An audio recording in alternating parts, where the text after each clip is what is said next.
Mythica, the Darkspore. So this is actually a sequel to the Arrowstorm entertainment movie Mythica, A Quest for Heroes. And this really is a direct follow-on from that original movie. So if you haven't seen that film, you may be a little lost about what's going on here. But essentially it's a Dungeons and Dragons type adventure where basically we follow a group of assorted heroes as they basically embark upon a quest to find this kind of mysterious object called the Darkspore, which essentially this kind of Darth Maul-like bad guy is after to kind of resurrect and get ultimate power from this kind of Lich King.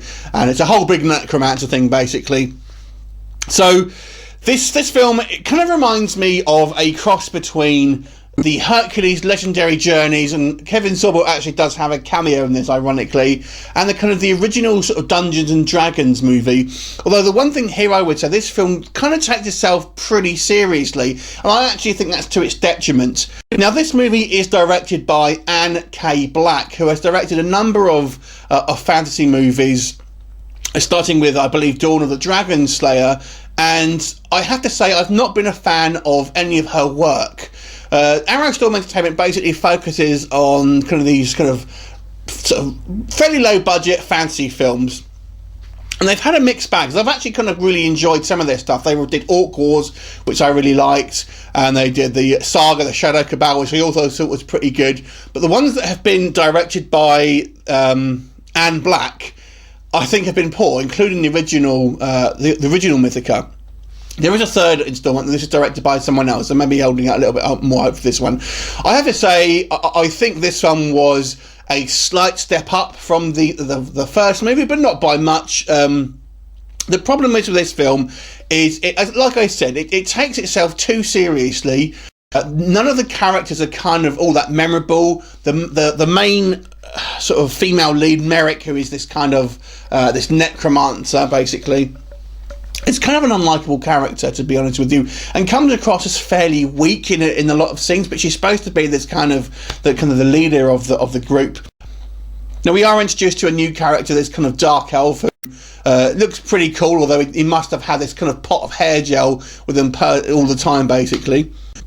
And this kind of film, I think, is a little bit bigger in scale than the first. So one of the issues I had with the first film is that it kind of feels quite small. This one, I feel, has a little bit more weight to it, a little bit more kind of consequences involved, which I kind of preferred a little bit. But ultimately, it is just a kind of quest from people from going from point A to point B, and obviously coming up with kind of a variety of different problems within their kind of way. I think the issue here is, and I kind of mentioned it before in previous reviews, is the director here seems to be kind of really sort of focused on this kind of Harlequin romance feel. There's quite a lot of establishing shots of the scenery, and I have to say the photography and the kind of the cinematography is all kind of quite nice, but the general kind of you never really get involved in the kind of the characters and the kind of quest, and you'll see some kind of like some poor direction here. So, for example, the big sort of fight scene at the end where basically our heroes are basically fighting a bunch of orcs, you'll just see kind of orcs kind of standing in the background going, yeah, literally, rather than kind of getting involved in the fight, they're just sort of like literally standing sort of statically, waving their weapons in the round, just getting ready to get chopped down. So, stuff like that, it was kind of, you can never really get into it because it just feels like this kind of people doing cosplay who are taking it way too seriously. Some people criticise the effects in this film. I have to say I don't think they were too bad. It's obviously a low budget film, but they do have a number of CGI effects, including a dragon.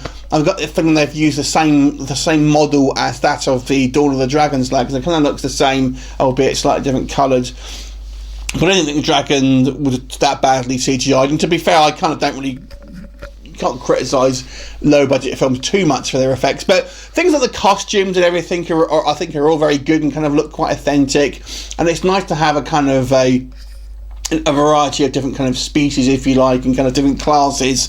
It's very much like a kind of Dungeons and Dragons kind of game, really. So I quite enjoyed that. It really does take some cues from, I would say, Star Wars, especially in Lord of the Rings, but really Star Wars. I feel this one feels like it's going to be it wants to be like that, the kind of the Empire Strikes Back, and there's definite parallels here to kind of the Force and the dark side, where Marek's basically kind of getting tempted to use the dark side. And like I said, the main bad guy here, it kind of looks quite cool, I've got to say, but he comes across just like basically a kind of Sith Lord, like Darth Maul type character, so it really feels like they've kind of just taken stuff from Star Wars, basically, and kind of like some Lord of the Rings influences as well, and have kind of made this low budget fantasy film. So I think if you are a fantasy film fan, there are things to enjoy here. I think some of the attention to detail on certain fantasy tropes is quite good, but I say kind of just as a story,